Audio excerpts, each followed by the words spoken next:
जय महाराष्ट्र, नमस्कार. मी रोहित स्वागत करतो तुमचं आणि तुम्ही पाहताय घरोघरी मातीच्या चुली या मालिकेच्या आजच्या भागाचा रिव्ह्यू. तर ऑफिसमध्ये मकरंद जानकीला सांगत असतो की ऋषिकेश आणि रिक्षावाल्याचं हे सगळं मिली भगत होती आणि तू इकडल्या लोकांना ओळखत नाही.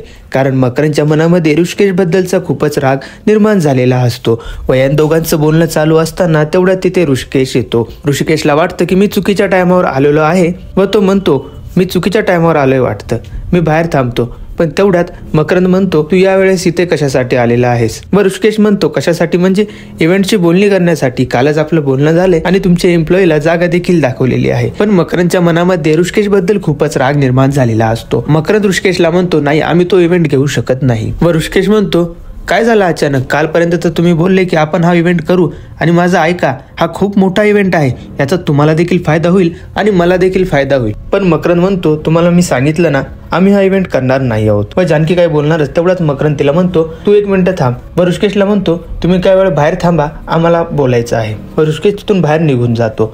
व जानकी म्हणते काय झालंय मकरंद, आपण कालपर्यंत हा इव्हेंट करणार होतो. व मकरंद म्हणतो त्या ऋषिकेशने तुला. तेवढ्यात जानकी त्याच्या शब्दाला थांबवते आणि म्हणते त्यांनी मला कुठलाही त्रास दिलेला नाहीये, या उलट त्यांनी माझी मदतच केलेली आहे. माझ्यामधला आत्मविश्वास त्यांनी वाढवलेला आहे आणि त्या रिक्षावाल्याशी मी 2 हात करू शकले हे फक्त त्या ऋषिकेशमुळेच. व मकरंद तिला म्हणतो जानकी तू हे बघ. व जानकी त्याच्या शब्दांना पुन्हा थांबवते व म्हणते हे बघ मकरंद, हे ऑफिस तुझं आहे आणि तुझा निर्णय हा अंतिम असेल. पण एक मैत्रीण म्हणून मी तुला सांगते, तू हे जे काही करतोय ना ते खूप अनप्रोफेशनल आहे. आता मला माहिती नाही का तू काय डिसिजन घेशील, पण आता तरी तू जे हे करतोय ते मला चुकीचं वाटतंय. पण तेवढ्यात मकरंदला ऐश्वर्याचा फोन येतो व ऐश्वर्या त्याला म्हणते ऐक ना मॅक, मला तुझ्याशी खूप अर्जंट काम आहे. तू त्या रणदिव्यांचा बॉक्स क्रिकेटचा इव्हेंट तुझ्याकडे घेतलेला आहे का. मकरंद म्हणतो नाही, मी आता तो करणार नाही. व ऐश्वर्या म्हणते अरे काय झालं, अरे तो इव्हेंट तू नक्कीच कर, कारण मला त्या इव्हेंटचं सगळं इन्फॉर्मेशन पाहिजे आहे.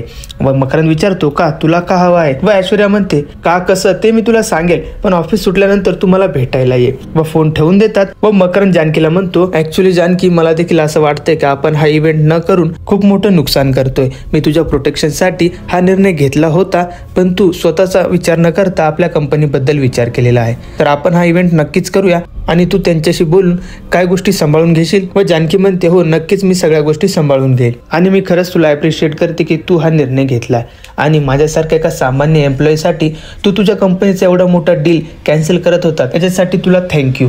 आणि मी बघते त्यांच्या इव्हेंटची काय प्रोसेस आहे. व तिथून निघून जाते. व मकरंद म्हणतो जानकी, तू कोणी सामान्य एम्प्लॉई नाही माझ्यासाठी आणि तू माझ्यासाठी बरंच काय आहेस. तुझ्यासाठी हा एक इव्हेंट काय, अशी कित्येक इव्हेंट मी सोडायला देखील तयार आहे. व त्यानंतर मकरंद जाऊन भेटतो ऐश्वर्याला व ऐश्वर्याला जाऊन विचारतो की तू हा इव्हेंट मला का घ्यायला लावलेला आहे. व ऐश्वर्या सांगते अरे त्या लोकांनी एका पतसंस्थेच्या नावावर फेक लेटर हेड बनवून पैसे घेतलेत, देणग्या घेतल्यात लोकांकडनं आणि तुझ्याकडे त्या इव्हेंटची सगळी इन्फॉर्मेशन आल्यावर तू बघच त्याचा हा इव्हेंट मी कसा फेटाळून लावते. व दुसरीकडे आपल्याला बघायला मिळतं ऋषिकेशच्या गाडीला आग लागलेली असते व गुलाब ऋषिकेश दादा, सारंग दादा असं म्हणून त्यांना आवाज देत असतो. व ऋषिकेश बाहेर येतो व बघतो की माझ्या बुलेट बाईकला कुणीतरी आग लावलेली आहे.